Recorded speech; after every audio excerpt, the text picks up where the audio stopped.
Hey, welcome to the Razzle Dazzle Show, a podcast where we talk about our favorite video games and all things pop culture with an emphasis on our favorites. We're your hosts, Jared, Mauro, and Chaz. Hi, I'm Mauro. I think I'm Chaz. I haven't decided yet. Let us know what you think about this episode somewhere on the internet, and be sure to follow us on Instagram at Razzle Dazzle Show, on TikTok at Razzle_Dazzle_Show, and on X, formerly known as Twitter, at Raz_Daz_Pod. And with all that being said, it's Razzle Dazzle time. We have somebody in. The camera's not on, so we can't for sure know that it's Chaz, but it's definitely Chaz's voice, I believe.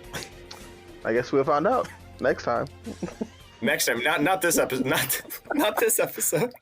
Wait, hold on. Can we start by grilling Chaz, asking him questions to make sure it's actually him? Grilling how? Well, questions only Chaz would be able to answer. For example, what is Chaz's favorite character in Young Justice? I'm gonna have to give it the it will be Iron Man. I think that gets a pass. Yeah, I'll forgive you. I was gonna go ahead and bring up Wally and his death and how badly that affected you, but I'm just not gonna be mean. I think I might leave the chat now. I wouldn't even bring it up. You guys can do this episode without me if this is the way we're doing this. This is a great start already. All right, this is Delta episode number 41, and it's the month of July. God, it's already July, guys. Like, what the fuck? Halfway into 2024. How'd that happen? Yeah, right. If this is your first Delta series episode, the Delta series is basically a series of episodes where we just take the time and talk about what we've been up to this past month, catch up with each other and catch up with you guys at home, talk about what we've been watching, what we've been playing, and all that good stuff. So let us start with you, Chaz.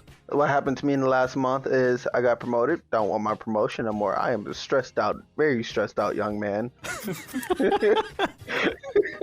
Climbing that ladder. And then on the stress of that, my coworkers think it's funny to make me a DM of a campaign of 9 players. That's insane, dude. 9? Nine players? It was almost 11 yesterday. I had to convince these 2 people to not join. These guys, how many of these dudes have played D&D? 6. Six out of of the them. 9. So three newbies to Yes. juggle around in a party of 9. Don't worry. There's a DM and then there's a ADM, assistant DM. He's going to be... ADM. He's going to be keeping the party on track. He's also going to be keeping me on track when I start losing my shit when people don't want to do the things that they should be doing. At least it's not online, because when you try to do it digitally, it's because of all the mics and stuff, people talking over each other. A party that big might really that'd be terrible. Yeah, ruin the experience completely. Mm-hmm. Ooh, wow. It's funny that you say Is it that, online? Chaz. Oh my god. I know later tonight you're gonna be on a Discord call, getting stuff ready for the campaign, but wait, you guys this is everybody, these are all people from your base? Yes. And you guys aren't meeting up IRL, even though you already see each other IRL? Well, some people got wives and kids at home, but still want to be a nerd. It can't just disappear in the midst of the night. How about you pick? There's 9 people. that's literally part of the job. At least one of them would be able to do this. Okay, take all the kids and all the wives and throw them onto the one house, and then use another house to to have the party. You can't tell me somebody doesn't have a spare room or a basement there. Why basement? Because that's where you play D&D usually when you're not in Florida. Oh, I thought that's where you put the kids. That's where you put the kids. So they don't bother you while you're playing D&D, dude. It's if you're an adult, I'm an adult. This is my house. I pay for it. Okay, I chose to have a kid. I didn't, but if I did, I'd be okay, I chose to have a kid. That's fair. You enjoy the house all the time, dude. We have a basement. Go play in there. Dad, are you still playing? Yeah, stay in the basement, Timmy. What? Don't bother Daddy while he's nerding out. But seriously, you can't. There's no way to I guess it would be harder to schedule campaign nights, D&D sessions with 9 plus people. But come on. So to help make this a little bit easier on scheduling, because I am a great person and I'm considerate. There's a main campaign, and then there's going to be like sub-quests, sub-campaigns for the players to do when we can't do the main campaign because all players are not there. Oh, that's really good. Okay. That's probably what's going to end up happening anyways. It's going to happen a lot, which I'm For sure a lot of those people, a lot of like, sometimes even us with just 3 people, we have like difficulty setting up a 1 day a week to record for just a couple of hours. So I understand 9 people schedules might get a little iffy. So also the way I'm doing it with these subquests, they will relate to the main quest, and it's up to the players to relate to each other the information that they received. I will let them know, like, hey, this is big. This will relate to the main campaign. Now, if they jot it down, choose to remember, or like halfway through like the main campaign, they're like, oh, I remember this person. They did this, this, and that. So this is how we're going to beat this, this, and that. If they remember. If they don't, then this is a hard time for them, and that's why I got the assistant DM for, to, you know, hey, we've seen him before, basically. That's your press break in case of emergency. I really like the way you do that, because it's weird remembering information in D&D, because for your character, like for you, it's been like a week, a couple of weeks, maybe even a month since you heard this information in real life, and then you hop back in to the game and your character just heard this information the previous day. So I used to have a DM that would make us, after a while he started allowing us like history checks or like, like just to remember. But before, he'd be like, nope, if you physically don't remember it, then your character doesn't remember it. And I would get into fights with him because I'm like, dude, that makes no sense. My character would remember this. It's only been a day. We haven't had D&D for like 3 weeks, and my brain is scrambled, so I can't remember it, period. Yeah. I feel like the way Chaz does it is a good balance. Your character in game writes it down. It's like, okay, cool, yeah, like I wrote this down. This information is there. And you can always just go back into it. Especially if like not all the party members are together. So like, yeah, it's what you choose to tell the rest of your party and whether or not they know. And like, something big happens to you and this other person is not there. You guys come together and you, it's like real life. It's just like, hey, what's been going on? What have you been up to? Yeah. I did this. And then you're like, cool. What about you? Nothing. I don't remember what happened last Tuesday. That's actually really realistic as well, because if you forget to, like, if you guys are fighting this thing and you find out that he has like fire resistance or something, and you forget to jot that down, or something. You neglect to mention that the big monster has fire resistant, and next time you're all together, you guys, you tell your people what happened. Oh, we fought this monster. We scared him off, but he didn't die. But I think we can do it. Now we have bigger numbers. But you neglect to mention that he has fire resistance. Somebody that wasn't there might show up, try to hit him with a fireball, and exactly. Well, there goes your turn and your life, probably. Yeah. So good on you, Chaz. Look at you. Thank you. Look at you going. Also, another thing I do when I'm DM, because I'm very controlling. You guys ever heard of a show called Black Mirror? Yes. Never. I believe, but wait, let me continue, because there's 2 of them, and most people say yes, and they refer to the other one, not the one I'm talking about. It's called Bandersnatch, I believe. Oh yeah, that's the interactive one, right? It's an interactive series on Netflix. So like throughout the show, like you're watching it, and the main character, he has to choose. Like, for example, he chooses one cereal or the other cereal, or he chooses like to walk out the door, stay and talk to his dad, and that leads to like that situation, right? Yeah, I watched / played that one a couple of years ago. Isn't there a scene where like the character takes acid and you have to like decide whether or not to jump out the window? Yes. Yeah, I remember that one. So I don't know if you remember how like it ended, but the whole point of it is like this is only designed to make you feel as if you had a choice. Because at the end of the day, no matter what choice you chose, you end up back to the same ending, because I was in control the entire time. Right.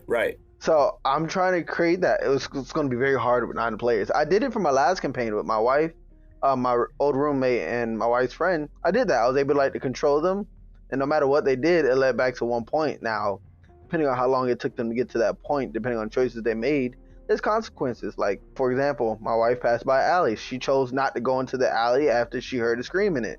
They went to the alley like 2 hours later. Turned out the little girl in there that was dead was her sister, who was sold into slavery by her dad. And when they finally got to the village, her dad killed half the village, hung the mom in the middle of the village. But if she would have saved the sister Evil first, son of a bitch. but if she would have saved Already the sister established first, that. she could have gotten the village. She could have Lord. got to the village and saved some of the people and her mom. But choices were made. We heard the scream and said, "F it," kept going. And It's not your fault. It kind of is. I think you know the what I mean? second- But like, it's I will control the game, and you have consequences depending on how long it takes That's fair, you man. to do what I want you to do. That's I fair. had something. I was going to say something. I was going to follow this up with something, and now I can't even remember what it was. Lord. I like giving people the let you think The you have illusion thoughts. of a choice. Yeah, I get you. Yes. That. Okay. Thank you for like bringing me back. That's exactly what I wanted to talk about. Okay. You got to be careful with that because there are really cool ways of doing it, and there are also ways that kind of make players feel like they have no agency. Like for example, that one right there, that was good because that didn't actually take a choice away from somebody. She still made the choice to not go inside the alley, not rescue her sister, and you know all that stuff, albeit unknowingly. So there were consequences for that. That's good. But you're saying that like at the end of the day, it's eventually going to end at the same spot, right? In a general same direction. Right. A game series that is actually really good at presenting you the illusion of choice without it feeling like tacky or unearned is, well, actually, a company. I'm going to Telltale Games. Yeah, that's a good one. A lot of their video games, whether it's like The Wolf Among Us or The Walking Dead or whatever, like Batman. they take a Batman, right? They take an IP and they make a choice game out of it. And a lot of times they're fun. They're really cool. But like the more I play these games, the more I realize, yeah, your choices have like surface level consequences. But at the end of the day, it's still it's the Wolf Among Us still ends with Bigby in that street talking to that girl and her walking away. And even at that moment, whether you choose to run after her or stay, it just cuts to black. So you have to like, it's a thin line between like, oh, this is a really cool twist and, oh, I'm just like observing a game. I'm not playing a game. Yeah. No. I like once again the illusion of choice. I will not tell them how everything's supposed to end. I know how it's supposed to end, and the way I'm going to make my ending is going to be a little bit flexible. Like you played Elden Ring before. We spoke about Dark Souls before. Yes, sir. So you know how Elden Ring has like 6-7 different endings, right? Uh-huh. That's what I plan on having, like multiple endings. Oh, okay. Which all still leads to like the same ending, just different variants of it. That is a lot of planning, and I applaud you for that. I have this nice fat green journal I've been writing in. Pray for me. I wish I could be the type of DM that does that, but I'm more of a let's see where this goes DM. You guys pull me in one direction, I'll be like, okay, let's go. And if at the end of that direction is a cliff, I'll be like, all right, you chose it. I would love to be that way, but I just don't like the idea of like improving too much. Of course. Point where like, because like you seen, I like to, if I was able to, if I didn't have to put like $300 into this website, I would love to have like a whole map layout for whatever choice you make. And so you're like, oh, this village isn't doing well. Let's go to the village we talked about 2 weeks ago. And in my head, I'm like, I didn't make that village yet. No, don't go there. Don't go there. There's a roadblock. There are bandits. There's a giant fat bear blocking the way. That's what I'm gonna do. I'm He's asleep. gonna Can I throw wake like, him? No, not right now. Maybe later. You need a certain flute to awaken the giant fat bear. yeah, I will just shove something in their way and hope it. And this turns flute them can long only be enough. acquired if you complete this dungeon that I spent 20 hours setting up. I made this dungeon and you're gonna play it. And I know some people also did this for this campaign. It's already made. It's put to the side. Very easy. I call it a level farming dungeon. So Grinding! Yay! Yeah, it's grinding, but it's grinding in a combat manner. So like the first level of the dungeon, it goes down. The first level of dungeons, obviously like little goblins and stuff. You kill them, you live. You can go down, and you can always leave once you complete the level. But once you start the level, you have to stay until all players are KO'd. That's what I call it. That way nobody has to die. But I'd rather you fight for your life as well. Of course. And that way they can like level farm, see how strong they are compared to like a group of enemies or like one big enemy in a room. Mhm. Let them like test out the weapons they have. So if they want to go like level 1 or level 2, they can test out the weapons there, see how well they like using the weapon compared to their playstyle. So And it you doesn't guys- punish the campaign either. You level your people up through what, experience? XP? Yep. Nice. So, okay, actually, I wanted to ask, I've been meaning to ask somebody who does it that way this question for a while. I know that there are a couple of ways of doing it. The two that I'm most familiar with are XP and milestones. Milestones is essentially when the DM decides, you know, he has like something planned out. You guys do something, you defeat a monster that you haven't before, and you kind of finish up an arc. Boom, you level up. XP is the way Chaz is describing it. How do you take into account, for example, if you have a group, right? Do people that kill get XP, or do people that like cast a lot? Because there's like a lot of spellcasters that are mostly support. They're like healing and healing and healing, and thanks to them, you know, like the party works, but they didn't get any of the kills. Do they still get XP, or how does that work? To me, they everybody gets XP for the creature or the if they're in the room when it happens, in the Okay. room where it happens. Sorry, Hamilton. If they're in the room and they're like actually participating in the fight and not like hiding in a corner or something like that, Right. they will get the XP for it because you earned it. You sat there, you participated either in healing to help beat the whatever it was, or actually dealing the damage. Okay, that's good. I feel like that's probably the only natural way to do it. Everybody gets the XP. I say the only thing I struggle on sometimes is deciding if I want to make the XP split or is everybody getting that amount of XP. Which I usually just make everybody get that amount of XP because it's easier that way, it's fair that way, and I don't got to do math to split up like 25,000 XP amongst 9 people. Yeah, that makes The sense. 2 rules of DMing. Yeah. The 2 rules of DMing. Is it fun for the players? Is it easy for the DM?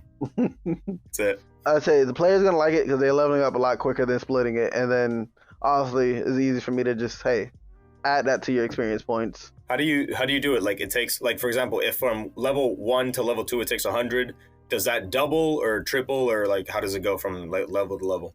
Level to level, there's actually, believe it or not, there's a XP list of a certain amount of XP you need to get before you go to the next level. I do believe I that. have it in my DM book, which is not currently on me in here, which I have to go get later. But it'll tell you it takes this amount of XP to get to level 2. It takes you this amount of XP to get to level 3, 4, 5, all the way up to 20. I think you like stress, Chaz. I think you thrive in it. That's why you took these 9 players under your wing. Because you're not even talking about it like you're upset. You're like, well, yeah, now I have a little bit of homework to do, and that's fine. I've planned all of this before. It's not my first rodeo. He was ready. He was ready for those 9 people to walk up to him. For this campaign, I did make it a little bit different. To add a little bit of fun to it, I am allowing them to like gain ranks and like royalty, not royalty. Like if they want to work for the guild, they can become like a guild master or something like that. Or if they want to own an entire house of a covenant of a land or something, they can do that. They can become a lord of something. Yep. You want to go off and do something, by all means, because none of us.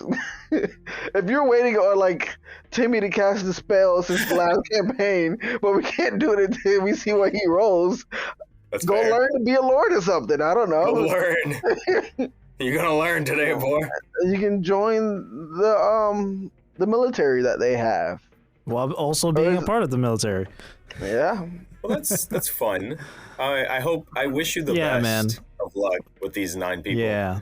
Anything else you've been up to, Chaz? That will be absolutely it. That's been my life. Work and then pain at work about being a DM. A crashed car that wasn't your fault. No, DMing. none of that. That didn't happen. That one did not happen. It's We not brushed it's that not one right off. important enough to mention. Yeah, everything else is just small. Like I play Magic the Gathering. I'm excited for a new deck that comes out. But if I describe this to you, you have no idea what I'm talking about. That's fair. I saw a trailer, I think, for it, like an ad. They had like 2 mice and like a wolf and a green deer. Yes, that's Broom Barrel. But I'm not excited for Broom Barrel. I'm excited for it's called House of Horrors, something. I can't remember the exact name of it. But there's gonna be a deck called Endless Punishment, and what it does is it punishes the entire table for playing the game. Which I already have a deck that does that, and Even I the made player? it myself. Say again? Even the player? Yes. Yep, Oh. everybody Everybody. gets punished. Like I have a deck Neato. now that I made based off of that before they even came up with one. And I have cards in there that says, oh, if you receive 1 damage for anything, multiply that times like 12, because I have 3 cards that double it, another one that doubles it, another one that triples. So it's just like 12. So when you So, were like- making this deck, were you just thinking, how can I have the least amount of fun possible? How can I get Believe it or everybody not. mad in the quickest amount of time? In the shortest amount of time. When I built it, I wasn't thinking, oh, like, hey, what can I do to be annoying? I don't care for winning. I don't want to win. I want everybody to suffer. I want you all to lose because that's how I would. Chaz, So, like, Chaz, have you played Exploding Kittens? no, I'm not playing. Dude, Exploding first Mauro? Oh man. Yes, Okay, I all right. remember. So I remember. So not recently, or like within the past couple of years. I haven't played it since 2020, I Got it, believe. okay. In MDC. Oh, Alex, she sent me this. It's a card game, right? Yes, Yes. Yeah, she sent it to me and told me I should get it. dude. Exploding Kittens is right up your alley. It's really meant to like for you to screw people over, and it's great. Like there's a Netflix show about it now. I'm like almost done watching it. It's 9 episodes, and it's fun. But yeah, dude, I'm not gonna say any more about it in terms of like of what Exploding Kittens is, but it's like a lot of weird fucked up shit, and it's like really meant to torture each other. So it's great. You should definitely look into it. It's like if you take all of the best parts of Uno Yeah. and then just make that into a game. Yeah. And I have like a big collection. It's called like the build your own recipe pack or whatever. And it has like a shit ton of cards where you can build your own custom bullshit game, or like they have presets of like bullshit games to also play with your friends. So like it's great, man. Yeah. Definitely look into it. I will. Is there a way to play it online? 'Cause I kinda have wanna no play idea. That's a good Kirsten. a good one. A Kirsten instead of question. That's a good Kirsten. Kirsten Dunst. Yeah. Oh, okay. Yeah. I don't know. It's fun to say. So that's it, Chaz? Yes.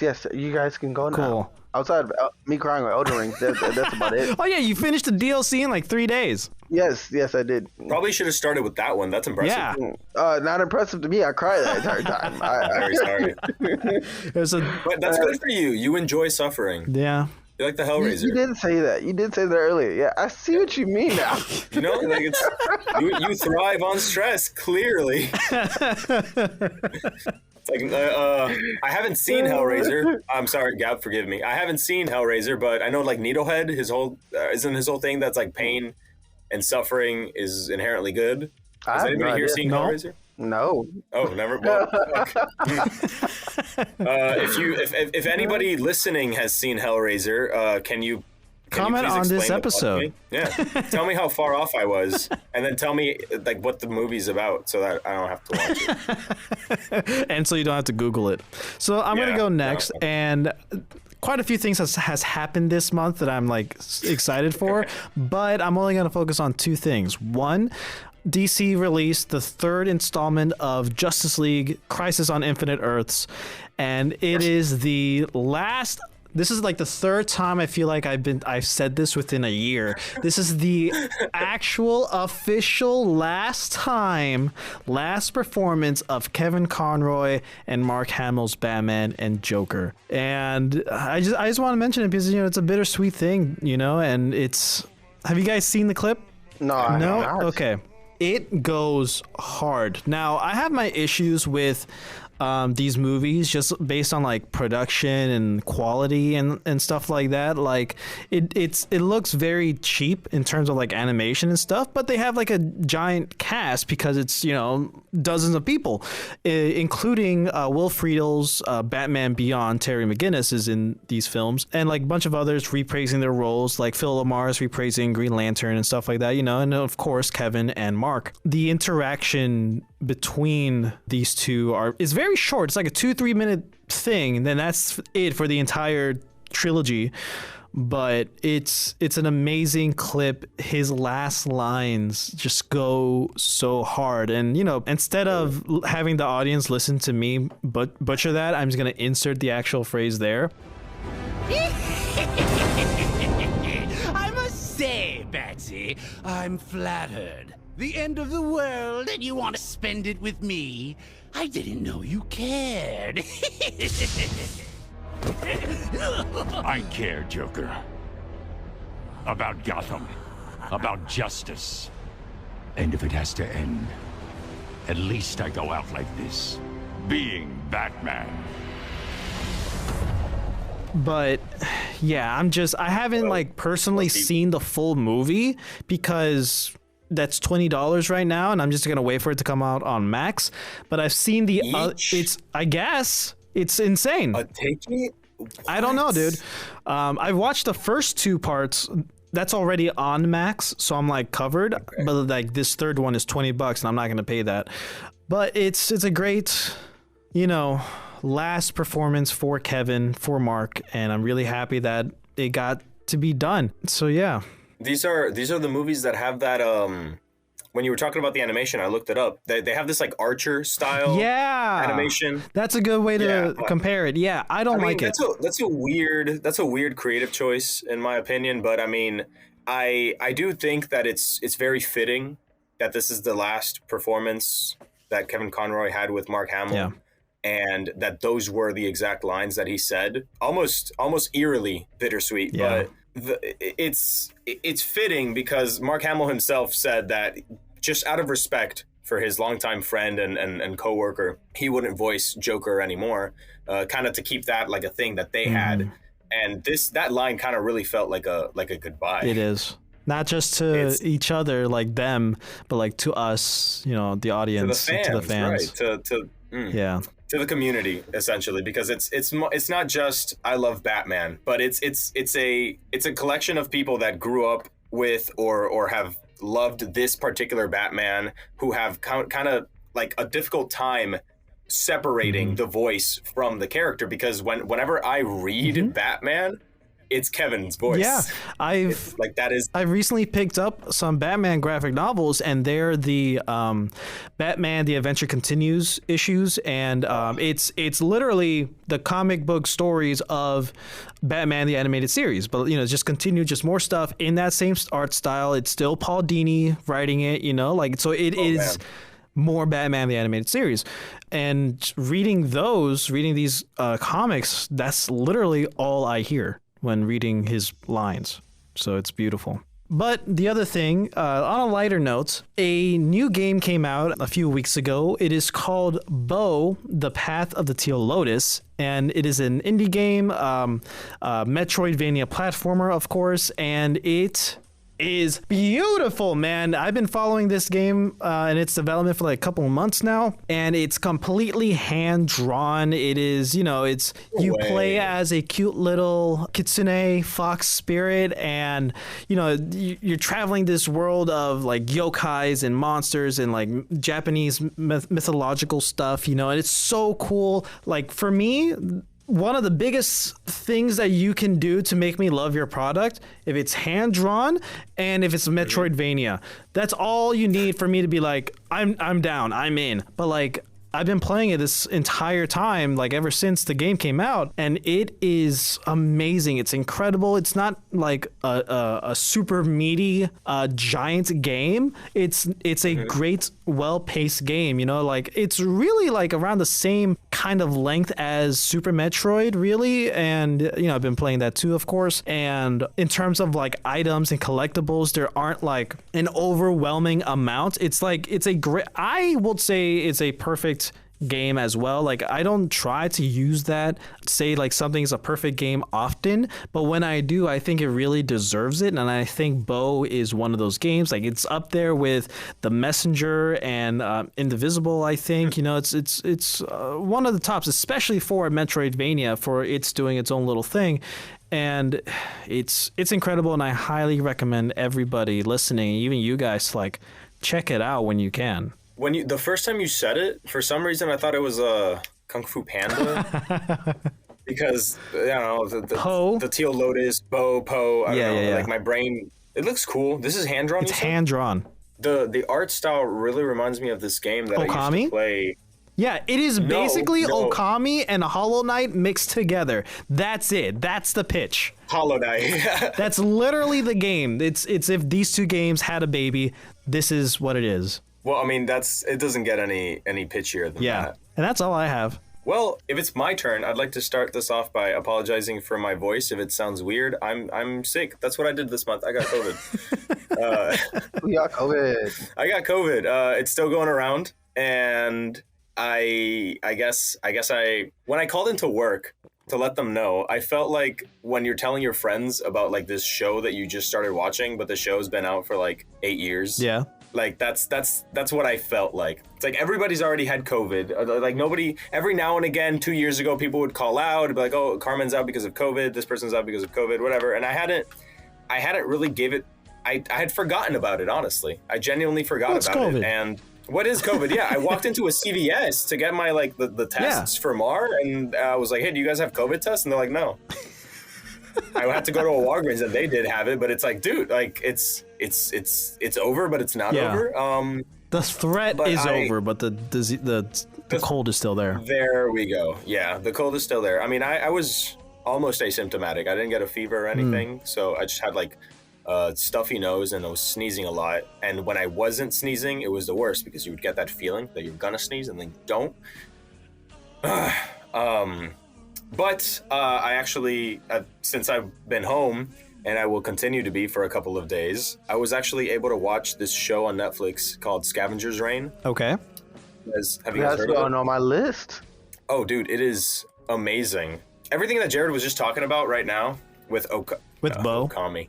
With Bo. It looks really nice. It really fits here as well because the art, I don't know if it's hand drawn or if they do that thing where it's like kind of sort of motion capture 2D, but the art style is simplistic, but at the same time it's very beautiful. Very pretty. It's very, very pretty, very luscious. It takes place in an alien planet, and all of the fauna and the flora are in the weirdest places you would expect because it's literally a planet that has biologically evolved in a way different form than we have.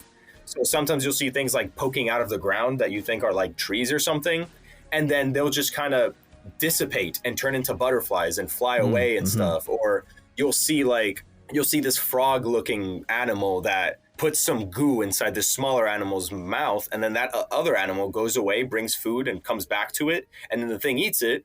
And these are all just kind of like background things, like they happen every now and again. They're not the main story, but it kind of gives you like this is how this particular ecosystem works. And that's really cool. The actual story itself is phenomenal. I'm not going to give too much away, but it's essentially about a couple of, I guess, space explorers. They were on a ship and they landed on a planet, and now they're essentially trying to survive on this planet. And it's very, it has like three or four different sets of characters that it follows, that they're all on the planet, but they're all far away from each other and stuff. Yeah. So, it cuts back and forth between them. Sometimes some characters will like be away for a while, and then when you come back, they're like old and haggard, or they've been like overtaken by something. And it's really cool. And it by the end of it, I genuinely felt like an emotion that I didn't think I was going to feel. I felt it was bittersweet. It didn't leave me feeling like too bad, but it didn't leave me feeling great either. I was just very happy that I saw it, and I would recommend it. It's only one season. I think it has like 12 episodes. The funny thing is that it's on Netflix. I see it on Max. That's where I saw it, but it has the Max logo. Oh, I see. Okay, weird. I looked that up. It was originally Max, but they weren't going to make a second season. They were done with the show. Netflix was like, "Hey, can we rent it from you?" And they said sure. And now Netflix is attempting to make a second season, so we're probably going to get more of this. Cool. Oh yeah, man. But yeah, the reason I felt that one was important to bring up is because for the longest time I haven't been picking up anything new. Yeah, just rewatching. The only time I've delved into new things has been for the podcast, and even then it's kind of like, okay, I'm enjoying this, but this is homework. Like when I get back to me, I'm still doing the same things, replaying old video games, rewatching old shows, old movies. And because I don't know, like getting into new things intimidates me because I feel like I'm gonna stop it halfway or something. But this was actually a really good I guess gateway show into, hey Mauro, maybe it's time to like give some of these like newer things that have been building up a try. Yeah. I don't want this to feel like homework for you. No, not like that. It's not like, okay, like I'm enjoying the things that I do research on and that I watch and stuff, but I'm not just sitting back and absorbing it. I'm watching it. I'm thinking about the show. I'm thinking about how I can talk to somebody about this. You know what I mean? Yeah, so for the lens of whatever we do for the show, it's just more like a analytical lens, I guess. But like pretty much. What you're starting to get into is just like experiencing new things just for the pure enjoyment or for trying to enjoy it. Exactly. Like this is the type of show that I can watch and then just tell somebody, hey dude, this is a really good show. It's beautiful and it's got a great story. You should watch it. That's not gonna fly here. I when I watch something or when I study or do research on something for here, I'm looking at it, just like you said, more analytically. I'm looking at what works, what doesn't work, and I'm thinking about why it doesn't work, what could have been done better, why this is better than other things. Yeah. Because that's all we do here is we watch something and then we diss it. We do. We just tear it apart because we kick it. They can be great. Back to the Future was great, and they just kick it. Back to the Future was great, and then we talked about it, and suddenly the third movie doesn't hold up. It's called nostalgia.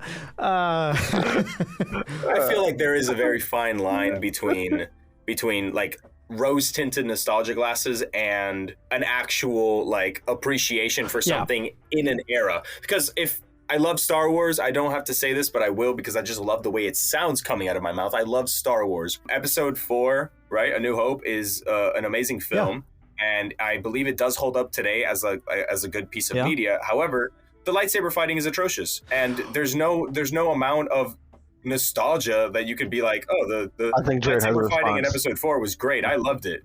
No, it's bad. It's atrocious.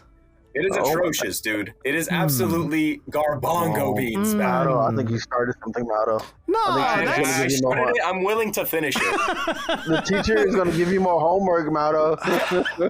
All I have to say is, like, for it being the first movie, we only got what, 1, maybe 2 lightsaber fights, right? And what was the second one? I don't know. The only thing I can remember is the fight between Vader and Obi-Wan. That's it.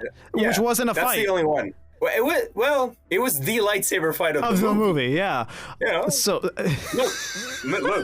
it's okay. It's the lack of a fight, therefore means the fight that we got is atrocious. No. Look, Sir Alec Guinness was a thespian, an amazing actor, but he was well into his years, right? Playing Obi-Wan, he was an older gentleman, and I'm not expecting him to be doing backflips and jumping and stuff, right? But the actual choreography there was he was holding the lightsaber in front of him, and he would go, move a little bit to the right, move a little bit to the left, doom, and then dies. Yeah. Well, as we know, George Lucas took the fighting styles of like samurai as inspiration. George Lucas didn't want Sir Alec Guinness to break a hip. That's what happened. Right? And absolutely no disrespect, please. I love and I admire the man, but it's not. And same thing with George Lucas. I admire him a lot, but I know that he was working with some stuff, and the reality of the situation is that he couldn't afford to have like a bunch of choreographers come in and a bunch of professional the stunt doubles and stuff like that, which is not necessary. But all of this was just to say that you can look at something and objectively say, okay, this was not great while still enjoying the movie. You're right. I feel the same way with like or the game or whatever.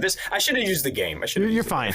I feel the same way with, like the original Ninja Turtle movies, like they're hilarious, they're fun, therefore that's why I like them. But like objectively, they're they're boo-boo kind of, if you really want to get critical, but who the f- cares? If you're having fun, that's all that matters, Yeah, no, I get it. I like that this Delta so far is like, we last month, like the theme of it was like, not the theme, but like what we were talking about was like we've been rewatching shit all the time. But now like this month we're like doing new stuff. Like for Chaz, you know, he's getting ready for Magic the Gathering. He's like taking on a new campaign. You know, you're watching a new show and stuff like that. And I played this amazing new game, you know, like I love this. Yeah, we're getting out of our comfort zone and enjoying new things. I think the thing that really hammered it home for me was that I moved. You guys know this. I'm living now in a place where we moved here in May, and this area is the same area that I used to live in when I was a child, from ages like 6 to I want to say 11. So definitely formative years. I mean, the house that I used to live in is 5 minutes away from where I live right now. So this area has a lot of like nostalgic things for me. But one of the things that it's absolutely missing is a Blockbuster. A Blockbuster that I used to have back when I lived here. Don't even get me started. I miss Blockbuster too. So every now and again, I go to the Winn-Dixie and I pass by and I feel sad because the Blockbuster isn't there anymore. And I notice that I'm feeling very sad and very nostalgic because I keep going back into like consuming things and media. Yeah. From my childhood, and I'm like, okay, well, let's give that a break and enjoy the right now, which is, you know, it's been a lot better. Speaking of enjoying the right now, I think it's time for a Delta Quest. Last time on the Delta Quest, our brave adventurers faced off against a green dragon, but learned a valuable lesson instead. Through the power of conversation, our group came to the conclusion that sometimes words triumph over violence. They then immediately agreed to kill 40 old men for some gold, only for their new path of altruism to be halted by a wizard. So, the last time you guys played, the wizard had just slammed his quarterstaff onto the ground and shouted, "What the fuck is going on here?" Mm-hmm. In the middle of combat. So are we still in initiative? So I'm gonna say that it's paused right now. Well, actually, depending on what you do, because if you decide to attack, then the initiative still goes, the order still goes. But look, he just slammed the quarterstaff. This is happening as you guys are fighting. He goes, "Boom! What the fuck is going on here?" So immediately, you know, I guess I freeze and I look to see like who said that, and I looked towards Bean and Urzak, who are right in front of the door, see a new wizard behind them. So the wizard is a tall man with a long gray beard. He's wearing wizard robes and a hat, purple, lined with gold, as well as a lot of necklaces and chains and a various assortment of rings and things. And he's, you know, he's kind of flashy. Very flashy. Gandalf the Flashy. Gandalf. Well, he's a wizard. That's kind of what they look like. He's got his brow is furrowed and he looks like he's ready. He's ready to attack. I mean, he's ready. Yeah. He's stopping because he asked a question, but he's kind of angry. He's kind of pissed. Okay. I would like to say something to the great wise wizard. Please go ahead. Killing a couple old men. Would you like to join? No, these are my old men. They are mine. These are my. Why are you here? He points his staff at Urzak, right? He points his staff and it starts glowing, and he goes, "Why are you here?" A dragon told me to come kill all of them. So you just do it? There's a door here. There is a door. This is a private residence. These are my property. They're supposed to be the bodies that I go into if something ever happens to this old thing. I haven't quite figured it out yet, and I would really appreciate it if you didn't break into my property and start killing them. So you're slave trafficking? No, they are mine. I created them. You own bodies, which means they're your slaves, so you're slave trafficking. They are very happy. Aren't you all happy? And then every old man in the room just gives like a thumb up. Like they all simultaneously give a thumbs up. There are a couple of them on the ground, you know, kind of bleeding from damage, and they also just like extend their hand, their thumb. They're all good. They're all happy. Also, I genuinely don't understand why their happiness and comfort matters to you. You're killing them. Urzak, what do you want to do here? It's your call. See, I want to say something, but Pike can say something first. I have no idea what to do because, like, where I am right now, I'm still I'm in the middle of the room, 2 daggers in hand, right, with like 2 or 3 dead wizards in front of me, more still surrounding me. I'm like, surrounded. I don't know what to do. Okay. Mr. Wizard. So, My name is Wuzingtinimus. all right, what am I Wuzingtinimus gonna do? LaFortication Singmonk, but you can call me Wuz. Okay, anemone. I did not give you leave to do all that. I want to kill something, so it can either be you and your friends or the dragon. And if we kill the dragon, you're coming to help. Okay, no, first of all. Just big fat no. I don't know what beef you have with that dragon next door, but why do you have to kill something? What? And if you have to kill something, why does it need to be these? If you want to slaughter innocent people that can't fight back, there's an entire village back there, man. Go nuts. I mean, all these old people can fight back. Hey, Urzak. He walks up to Hey, Urzak, I'm walks sorry. up to one. But, like, Yes, fight. I think we got to go about this a different way. Was it? We were told that you guys, these old men, were being a nuisance to the dragon. We were on our way to initially kill the dragon first because we got hired by the tavern owner, whoever the hell it was. I'm following you so far. Okay, great. We were hired to kill the dragon, but then he was like, listen, man, I don't want to fight. And we were like, yeah, we don't want to fight you either. You're a fucking dragon. So he's like, listen, these guys next door have been partying all day, all night. They are annoying as hell. Take care of them. And we're like, sure, we're going to do what you say, Mr. Dragon. So we're here. Who are you? Okay, and I What? I'm Wuzington. I'm a wizard. He taps on his quarterstaff again, and it kind of like fizzles and does little non-harmful effects. So he's like, I'm a wizard, in case you haven't noticed. And these are my property. These are my bodies. I created them through alchemy. These are my homunculi. All right, I created them through alchemy. They are here so that when I perfect the spell of transferring my essence into another body so that I cannot die, I have about 100. Or I did have about 100. I see like 33. 30 something. Okay, thank you. Wow. Listen, I think we can come to a resolution here that doesn't involve more of your vessels being dead. Can you just keep the noise down? Yeah, so I don't live here, okay? I just came here, I dropped them all off, I put a door, okay? There's a door. Did you notice the door? It's not soundproof or insulated in any way, dude. Okay, so you're taking the side of a dragon, right? This is a dragon.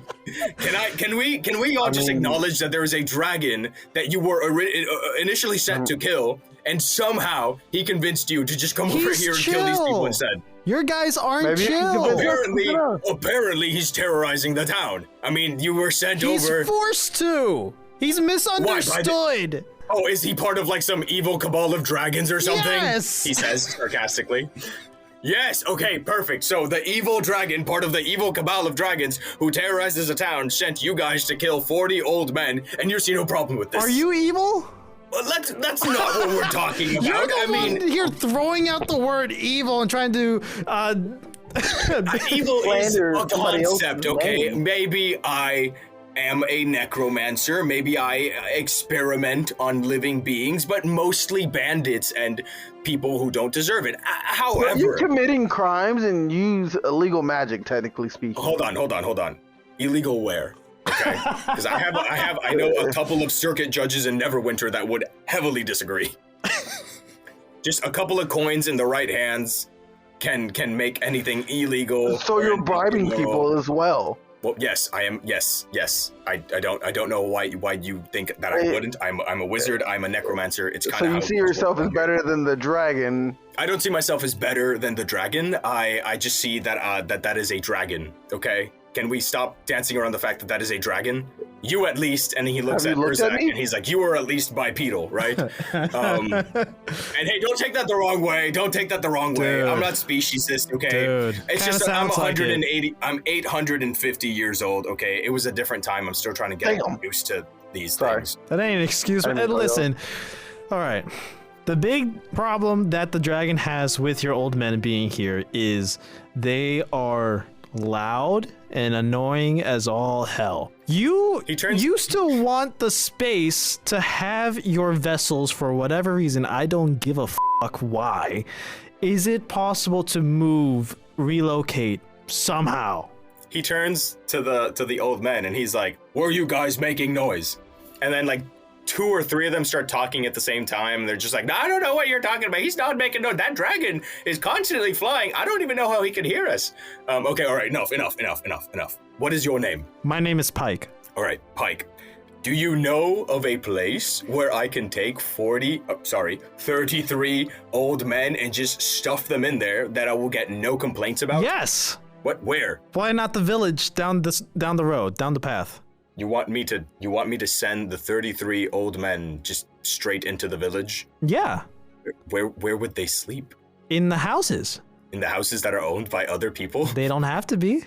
They don't have to be. So are you going to kill them all? Now, you are also a necromancer, so you have these vessels. Now, for you to practice transferring to other bodies, do you have to make these bodies first, or can it be like any body? Okay, this is insane. You're walking into my property and telling me that I can't have my old people here. I'm not saying you can't. I mean, it's either like we relocate. Why are you giving me suggestions? Wait, Mr. Anemonini, Nowhere I have near, a question. okay. I have a question for you. Right? Yes. If you have the option to switch bodies, why to an old body? These are clones of me. And then you'll notice that all of the old men look exactly like him, but with like, just not, his beard isn't long. Their beards aren't long. They're just kind of like scruffy. And he has like a really long beard. It's like, these are clones of me. What are you trying to say?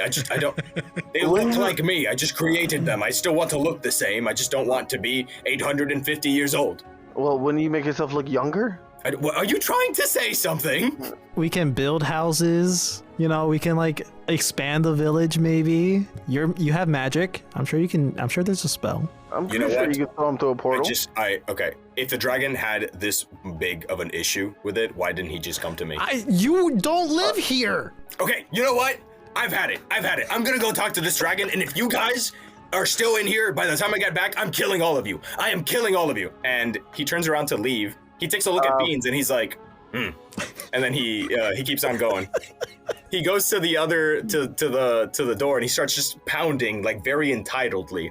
And after a while, the dragon opens the door and he obviously doesn't fit, so it's just a snout. And he's like, what do you want? I've heard that you've been saying some things about the old men that I keep over there, like there's such a big issue, and instead of coming to me, you hire a couple of mercs, a couple of bounty hunters, and hey man, I didn't hire anybody, okay? They're saying they're doing me a favor, and then they just start bickering back and forth.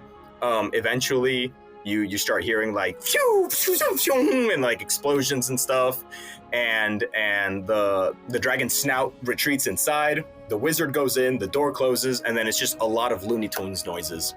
And a lot of like fireworks and smoke are coming out of the top where the dragon would normally like fly out of. And so that's happening now. All of the old men are standing around and they're just kind of looking at each other. They don't know what to do.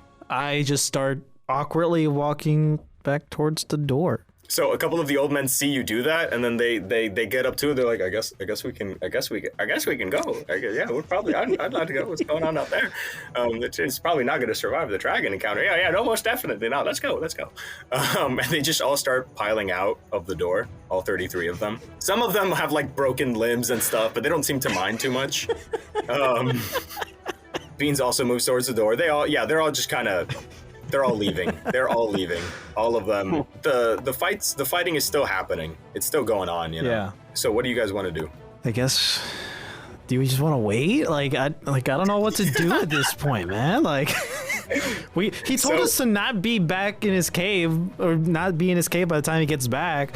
Like, I don't know if we should just go? Question mark.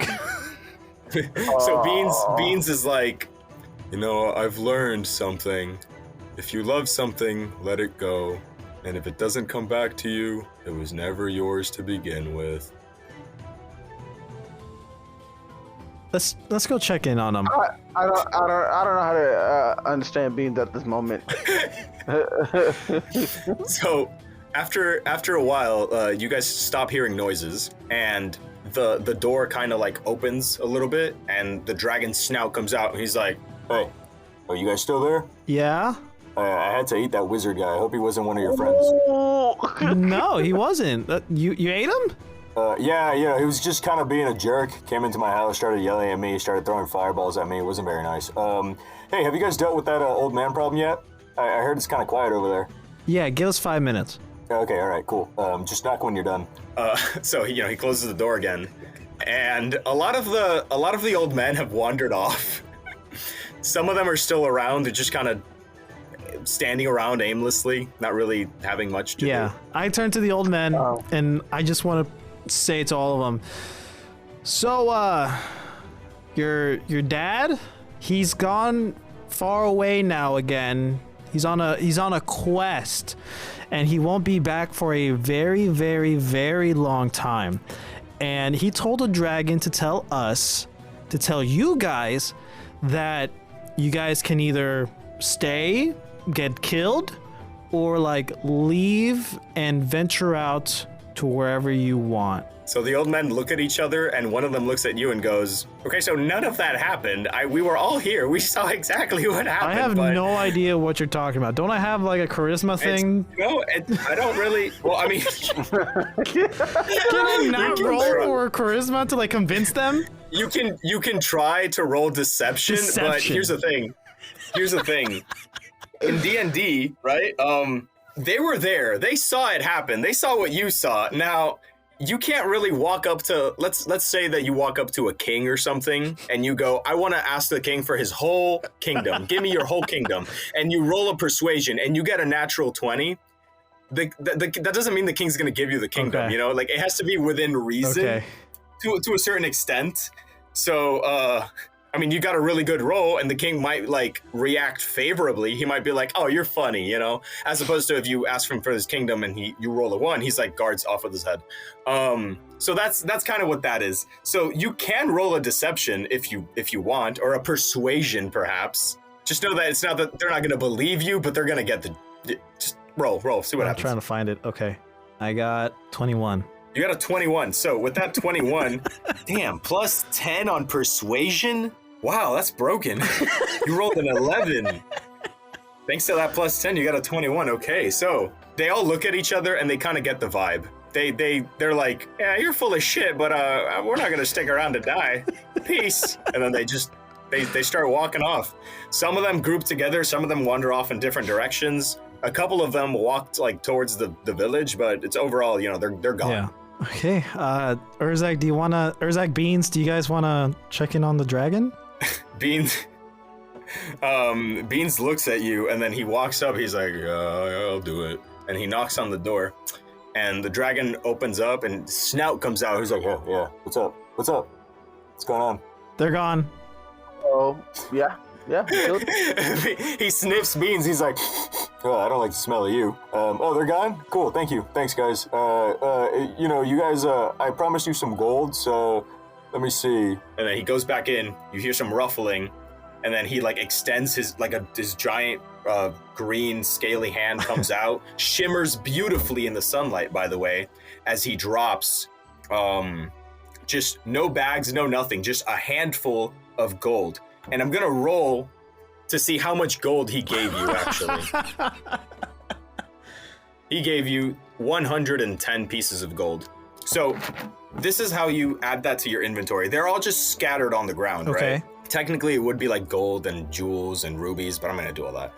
It's 110 pieces of gold scattered around the ground. You guys could fill up your pockets as much as you can, or come back with something. I don't know. It's just 110. He clearly just grabbed into the bundle and just here you go. Add that to your inventory. Okay. And we'll you split this up between all of us. This is a party money. Beans looks at you and he goes, I have no need for monetary gain. I only want to be happy. Okay. Do you like chicken? No, Do you like pork? no. Do you like beer? This can buy you beer. No. Okay, we'll find something. Don't worry about it. Okay, I guess let's go. So, does the dragon still want to talk to us or no? Can we just go back to the tavern?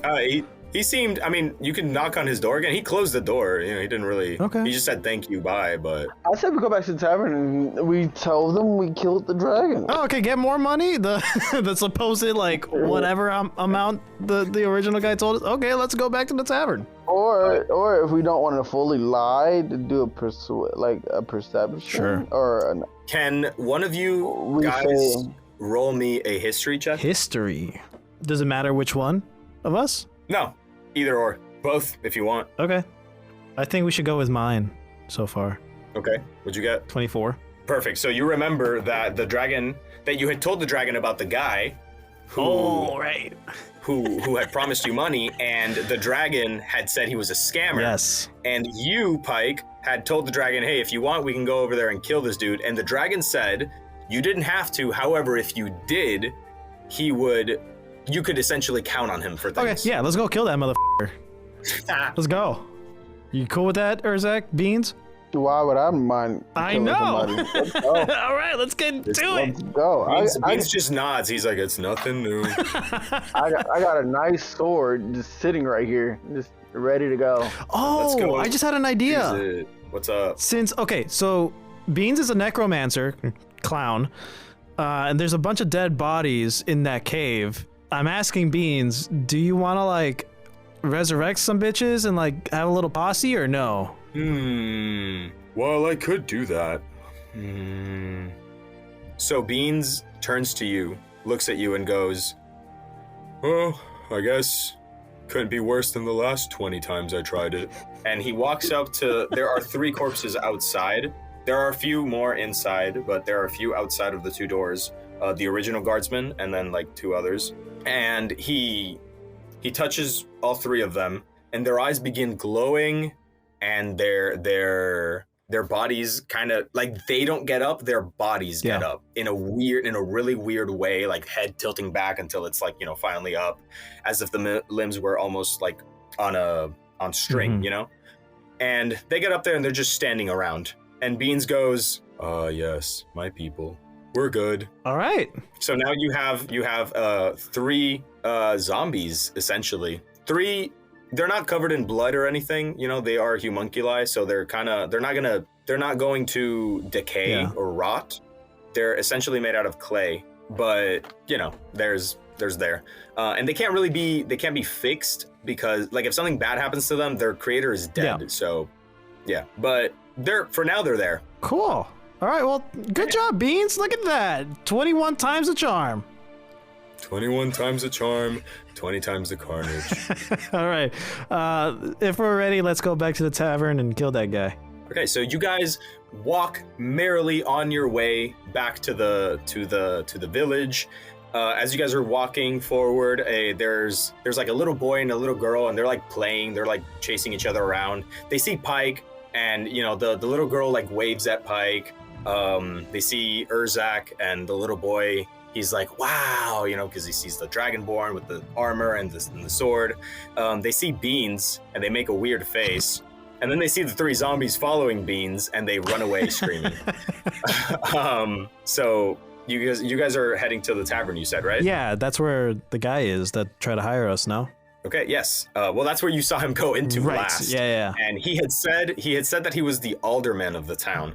The alderman is essentially the one that deals with all of the affairs of the little village and stuff. So how do you want to proceed? Walk into the tavern, no? All right, so you walk in, and immediately you are hit with the smell of barley, beer. You smell alcohol. There's a song in the air. There's a minstrel in the corner playing a jolly jig. There are some drunk people dancing. A lot of people are like talking over each other. Some tables are full of people playing card games and drinking and stuff. And the tavern seems very lively for an evening, you know. If you want to look around, you can roll me a perception to see if you see the guy from before. 14. You got a 14. So the place is packed, but it's not too packed. And after a little bit of scourging, you do see the guy, and he is sitting in a booth surrounded by 2 other people, two other drunks, and they are all very clearly drunk. and he's just kind of talking, rambling. You can't really understand what he's saying, and because they're all just kind of drunk talking. Now, nobody's really paying attention to them, but there's like a lot of people, a lot of witnesses around. Got it. So I turn to Urzak because of this, and I tell him, do you want me to handle this since I can just like sneak? Yes. Okay. Yes. Chaz is he's like, yes. I'm looking at my stats. Yes. I do not thrive in this type of situation. You could cause a distraction if you want. I'm sure it's fine. Why don't here? You guys take this money, have fun at the bar, do whatever you want, get some food, whatever. I'll be right back. So how did you distribute the money exactly?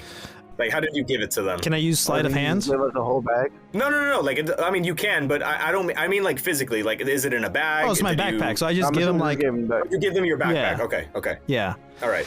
Do you give it to Chaz, or do you give it to Urzak or to? I Beans? give it to Urzak. Good choice. Oh my god, Urzak's gonna go for a drink. Oh yeah. So Beans looks at the backpack as you hand it to him, and he goes, "Okay, let's go." Whoever wants to go first, go first. Chaz, go ahead. Describe how you're gonna kill some time while I kill a guy. My question is, what is your plan to kill the guy? Because I want to be nearby just in case. Oh, sure. Well, okay, well... If I need to be near a door, then I'll go drink near a door, but, Yeah, man. If I don't need to be near a door, then... So what I plan on doing, so I have, my actions in combat. I plan on hiding and then, sneak attacking. Well, one of my actions in combat is hide. And if anything, if I can, I'm just gonna, like, kind of Batman him and just, like, ching. And then leave. Oh, got that. You know what I mean? Does that make sense? Okay. Yeah. In that case, I'm just gonna be very simple, right? The tavern key. Yeah. Yes. Is male, female? So you walk up to the kitchen island. I don't know what it's called. That thing that they have. The counter? In bars, the counter, I guess. And you see a half orc female, plump and like jolly and happy. She's got like her bottom teeth are coming up. Half orc, but she's red. She's not green. She's red, and she's very happy, very jolly. She goes, "Hi y'all, what can I get y'all?" Beans, would you like something to drink? Yeah, I'll take some alcohol. All right, well, honey, of course, cup. that's all we sell here is alcohol. I'll take 1 cup of alcohol for this young man. You can bring me 3 cups of ale. Of course. And then she pours 4 cups of ale because ale. And she gives 1 to Beans. And in her other hand, she's holding all 3 mugs and she places them right in front of you.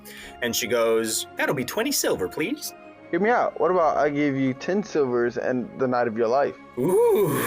And she starts fanning herself while it has been a while since I've been bedded by such a handsome knight. I do have some bills to pay. The tavern isn't mine, it's my husband's, she says with disdain in her voice. Actually, I was wondering if you boys look like a couple of strong adventurers. I might be able to comp your drinks and maybe some more if you're able to do just a little itty bitty favor for me. What is this favor? Well, my husband's just a complete moron and a drunk and not somebody I want to spend the rest of my life with. Now, I would have hired somebody to take care of him, but that's not very virtuous of me. However, if he were to, say, have an accident or something and slip and maybe fall in a way that did not seem like he was killed, well, she starts, curling her hair and she goes, "I would be very appreciative of that strong gentleman's time." Now hear me out, young lady, right? I don't kill for free, but if you can outdrink me at this table right now, I'll do anything you ask me. That husband of yours can be 3 pages. She grabs a bowl. She grabs a bowl, empty, places it down, takes a bottle, like a sturdy bottle, like it's got the fishnets around it and everything. Like this is rum, and she just glug glug glug glug glug glug glug glug glug glug glug. Half of the bottle, it's big by the way. Half of the bottle is in there, and then she sets it down and she goes, "You first. If you outdrink me, Hell, I'll comp all of this right now. You don't gotta make any accident happen, okay? However, if I drink you, okay, you're gonna have to do it, and you're gonna have to do it right, and I ain't giving you nothing in return. Now, we could do it like this, or we could do it the nice way, like I said earlier. It's your choice, darling. And trust me, I drink a lot. I've been in a loveless marriage for about 30 years. All right, I'm gonna look at Beans and be like, "That's a good deal. That's a damn good deal." And then I'm gonna look right back at her. All right, Chaz, are you going to do the drinking challenge? Yes. All right, so this is how it's gonna go, and we're probably gonna end it with the drinking challenge. Normally, the way I do drinking challenges are, I think this is just the average way. You roll a Constitution saving throw, and whether or not you pass it, it's, you know, whether you get your thing. I like to make them progressively harder as the drinks go along, just to keep it fair, because, you know, anybody can down one shot. But after you've had 2 shots, you're downing your third one, that one's gonna be a little much. Because this is a bowl, I'm gonna start you off by, you drink what you can and you roll me 3 Constitution saving throws. You have to pass at least 2 of them to be good. If you want, you can try your damnedest to pretend you drank it and you didn't, and that's gonna be a sleight of hand, stealth, things like that. So however you wanna do this. Or also you could just back out and do it regularly, you know, just up to you though. Drinking's fun. I would do the 3 Constitution saving throws. All right, so please drink up. Tell me how much. Do you drink the whole thing in one go? Do you gulp it? How do you do it? I drink the whole thing in one go. Drink the whole thing in one go. That's what I like to hear. 3 Constitution saving throws. Let me see what you get. Ooh, that one scared me a little bit. That one was dancing on the 20. You got an 11, a 16, and a 22, right? Yep. Okay, cool, good. You passed by the skin of your teeth, but you passed the first go. So. All right. So I drink the whole thing and I put it down on the table, like I slam it aggressively to the points where all the glasses cross the table. So like you see a drunk at the edge of the table, his drink like rattles and spills, and he goes, and then he falls. Let's do her. She looks at you with a smirk and goes, "All right, then." Grabs the bottle, pours the other half onto the thing. Glug, glug, glug, glug, glug, glug, glug, glug, glug. She takes it, drinks. Oh, I can't see your throws. Oh. No, I'm doing it on a different character. But it doesn't matter because these were god-awful fucking throws. So she doesn't win. She takes it back, glug, glug, glug, glug, glug, and immediately starts like, the alcohol starts coming back out. And, you know, she falls to the ground and spits it all out. And she goes, I guess I overestimated myself a little bit. All right, fine.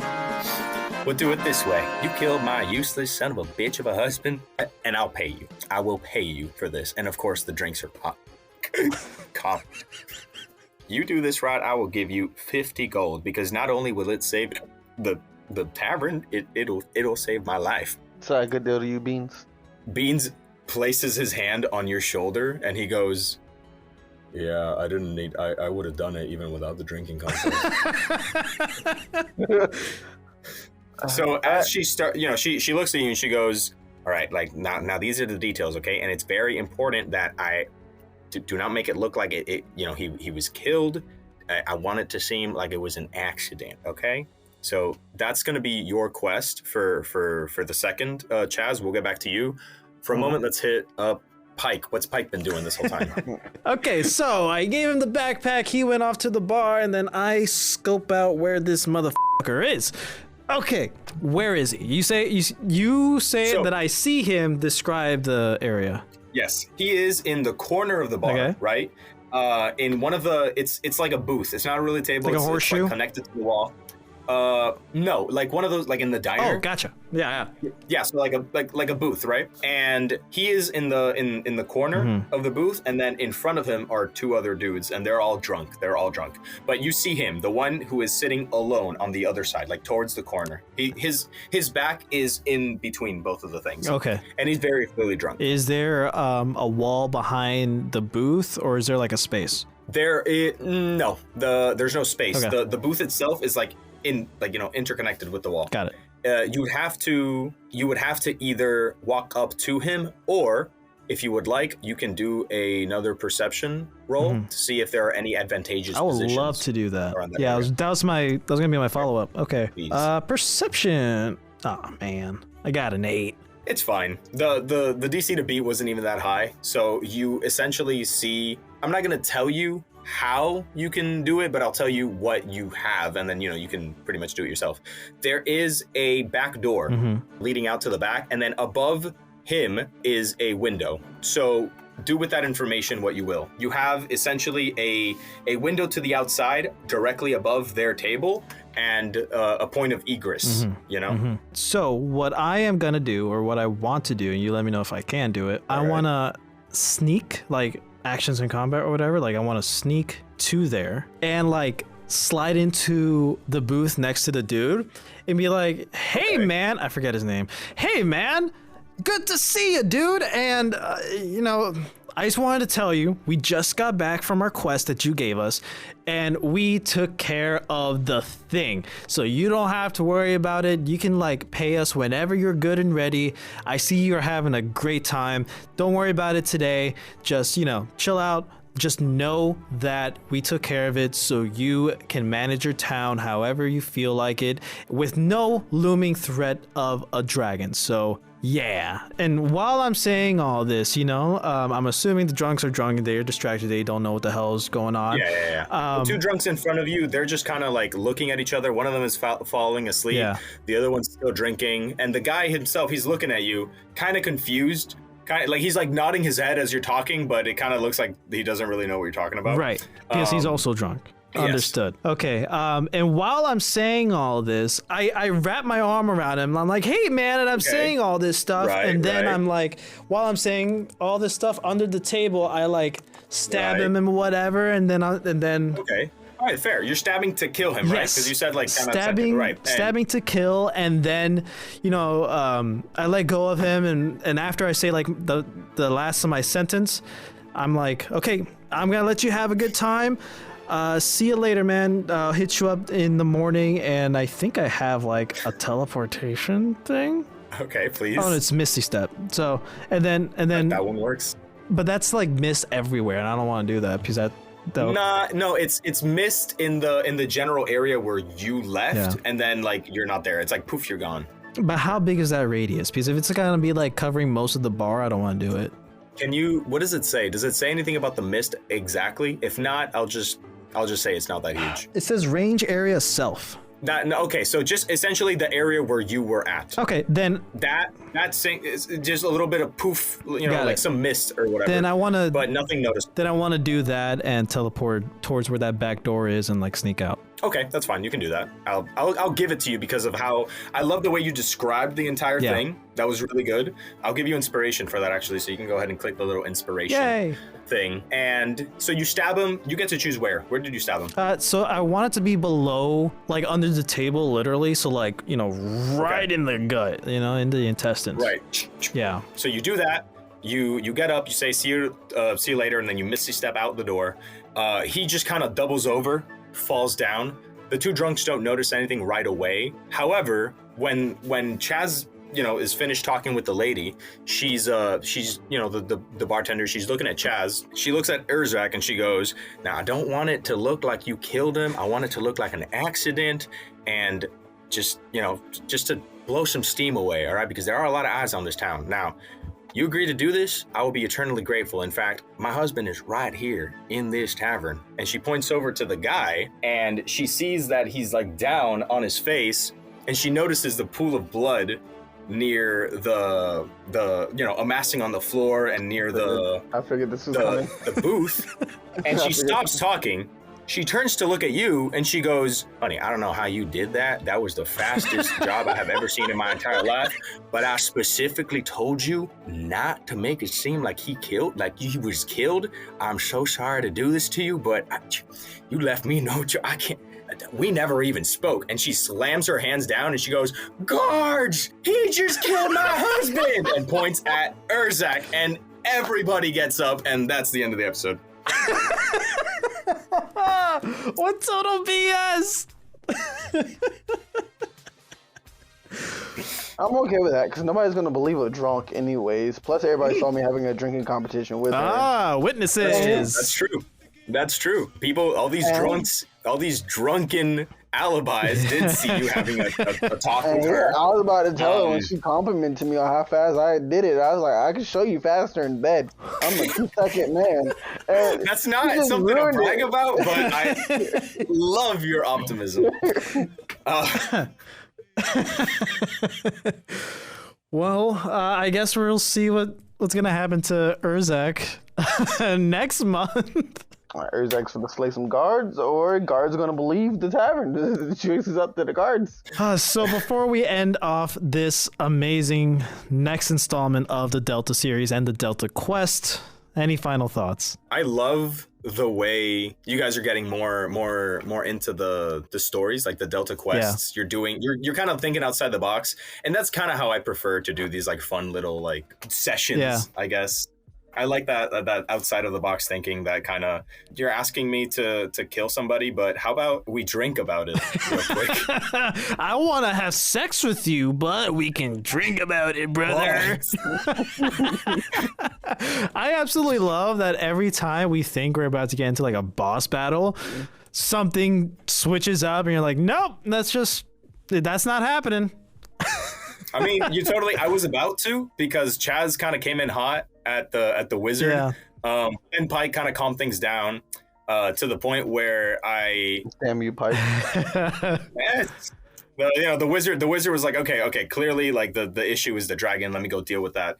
And it looks like he got eaten. Yeah, he got ate. So yeah, he most definitely did. But now you guys are walking around with 3 zombies, so that's fun. Yeah. And please continue to use the world around you. If there are things lying around from last episode, like some bodies, recycle them, use them, bring them back. Where are the zombies? I'm assuming we like park them outside like horses. Or like by the tree that's outside the back door. Yeah, I should have remembered them as you guys were walking into the tavern. You could say you did whatever you want with them. They could be inside. People will probably be too drunk to notice, but I think if you want to park them outside with the horses, I don't think they'll complain too much. Chaz, let me know if this is okay with you. Let's just say that 2 of them are like out front, like where they're parked by the horses, and like there's one that I put right where the back door is. Wait. You know? Why do we get to choose where the zombies go? Because it is Beans. Yeah. Oh no, you're right. Well, I mean, we could say that you had this discussion with Beans. Hey, if you want, we can do a quick little role. Why are you trying to dodge Beans all day today? Listen, bro, I just Then you don't want to give Beans money. I forget that Beans exists. He is important. I'm going to bring him back in a way. There's I came up with something for him to do, but I forget that he's there. You know, I'm more focused on the world building. He's your companion. Okay, you guys got to deal with him. Okay, otherwise, one of these days he's not going to be brought up the entire episode, and then somebody's going to be like, "Where's Beans?" And I'm going to be like, "You left him back in town." He's still talking with the bartender. He took the heat for that. You guys ran away, left Beans there. He's in jail. We'll see. Yeah, Beans is we could say that you guys told Beans to park them. Yeah, you know, it's fine. Let's leave it at that. Chaz, you have anything else you wanted to say? No, that's all good. Just Beans out here trying to dodge stuff, bro. Round step. I think the world is trying to dodge Beans, but just pay attention to that type of thing. You know, every now and again, people that are powerful have looked at him and like kind of like they've had certain reactions. Yeah, maybe that means something. Next time. All right, that's all the time we have for today, guys. Thank you so much for joining us on another episode here on the Razzle Dazzle Show. Please let us know what you think about this episode somewhere on the internet. And make sure to follow us on Instagram at Razzle Dazzle Show, on TikTok at Razzle_Dazzle_Show, and on X, formerly known as Twitter, at Raz_Daz_Pod. Be sure to leave us 5-star ratings and a nice little written review down below, and we'll catch you on the next one. Next time on The Delta Quest. Urzak has gotten himself in a bit of a sticky situation. Will he be able to talk his way out of this, or is there a fight looming on the horizon? Will Pike make a clean getaway, or will his crimes come back to haunt him? And will Beans finally graduate from community college? Find out next time on The Delta Quest.